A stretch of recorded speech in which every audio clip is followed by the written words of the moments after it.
Hey guys, super interesting stuff today. I want to talk about why Gen Xers and millennials should even bother picking up the game of golf.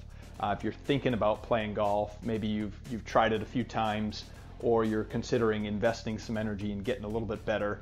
I want to talk about some reasons why you definitely should, and it's not your old school reasons like it's good for your health and you're going to get a lot of sunshine. That's all fine and dandy, but you can get that anywhere. So I want to talk about some really cool stuff. That's what we're going to do. I'm going to convince you why you should be playing some golf. This is Golf Essentials with Casey Borg. So traditional reasons to play golf have always been the values, right? You're going to learn how to be courteous, and you're going to learn how to behave yourself around other people. There's social aspects. There's a mode of decorum that you have to follow, right? The golf etiquette stuff. And you're going to be outside. And in the old days, you'd walk 18 holes, roughly 5 miles. Takes you 4 hours, and you're out in the sunlight, and you're enjoying the great outdoors, and blah, blah. Really, really fine stuff. And you're going to get to spend some quality time with your friends. That's really cool. Don't get me wrong. That's a big reason why I got into the game. But for you younger people, Gen Xers, millennials, I think there's some much cooler stuff on the horizon that you might want to consider. So the first one, and I do a bunch of work. I'm involved. I'm a partner of a company called KPI Golf Management. We basically own and manage a bunch of golf clubs. And in conducting our research in the industry and where things are going, what's really cool is that the old school private golf club with traditional rules and dress codes, and everybody's got to be quiet and behave themselves out there in a traditional way. That stuff is sort of falling by the wayside because that mentality really isn't resonating with the younger people. So if maybe you tried golf a little while back, or you're thinking about getting back into it, I can tell you that the ecosystem is changing.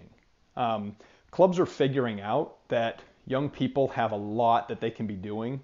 Golf is just one of those things, and they're making it much more accessible. They're making it a lot more fun and less stuffy as it ever used to be. So in the summer, my family and I, we go back to Germany, and Germany is like going back in time. Everybody walks over there. The rules are really, really strict. You actually have to pass a playing ability test before you're allowed to get on a golf course over there. It's really like going back 50 years in time. So I took some buddies of mine over there, and I took them out to play what I called the American way, where we rented a golf cart. These guys had hardly ever played golf before. We rented a golf cart. We got a cooler with a bunch of ice and about 12 beers. And first of all, we're riding in a cart, which is cool to them. We got some beers to take with us, and we played music on our phones with some speakers all day long and just had a great time. And these guys were like, man, I wish we could play some golf like this. And but none of the clubs over there, any of the regulation size clubs, allow that stuff. But I can tell you, over here in the States, that's the way things are going, right? We play golf at private clubs. Here in Orlando, I play golf at a private club, and every time I go out there, there are groups where everybody's riding in their own golf cart. Some of them are souped up, but they're playing music. They got, Metallica going, or Guns N' Roses, or some country music, or whatever. They keep it at a reasonable volume, but they're able to just have some tunes going. They can grab a bunch of beers, have a good time, have some drinks. Carts nowadays all have chargers. I mean, they're moving in this direction where if you're playing music, or you're on your phone, or you're doing some work, or getting on social, carts have chargers to keep your phones going. People are playing night golf, which is a blast, by the way. If you could ever get to do that, that's a really good time, playing in pitch dark with a ball that glows. And the other aspect is, think of if you've ever heard of Top Golf, right? So the gamification of golf, right? It's not just a driving range anymore. If you've ever been to Topgolf, the balls are, they got chips in them. You hit them out to targets and it automatically keeps score for different games that you want to play.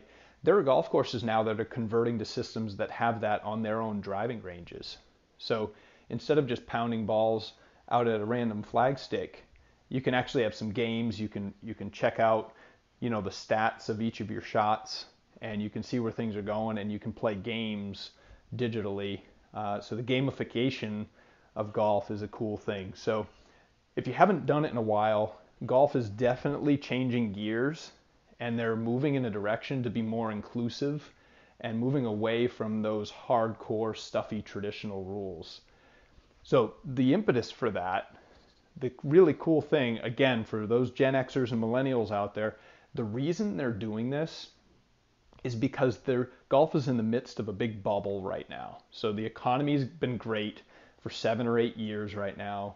The clubs that are moving forward are the ones that are making these changes to become more inclusive. But what's happened is, right now, there's about 22 million golfers out there in the US.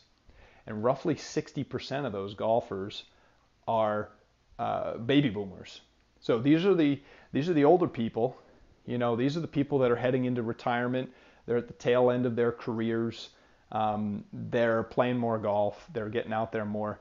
And so this is a very important time for the golf industry because of these baby boomers, and they're the ones that are really keeping the industry afloat right now.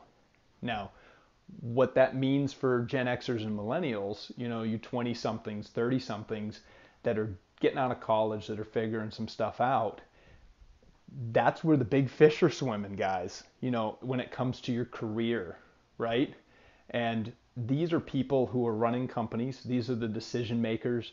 These are people that have had successful careers. Generally, if you're out on a golf course on a Wednesday afternoon, you're probably not really grinding that hard.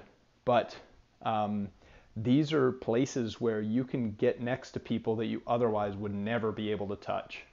So if you're entry level or just getting started with a company or a corporation, if the company's got a charity golf tournament or a company scramble coming up, you need to get to a point where you get invited to those, because that's 5 hours of captive time with somebody that probably won't give you 3 minutes in the hallway when you see them at work.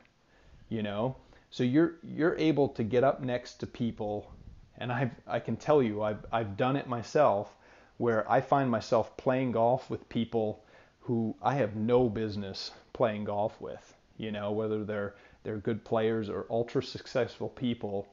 One example, back when I was in Phoenix, I played golf with this group, and it was a bunch of physicians.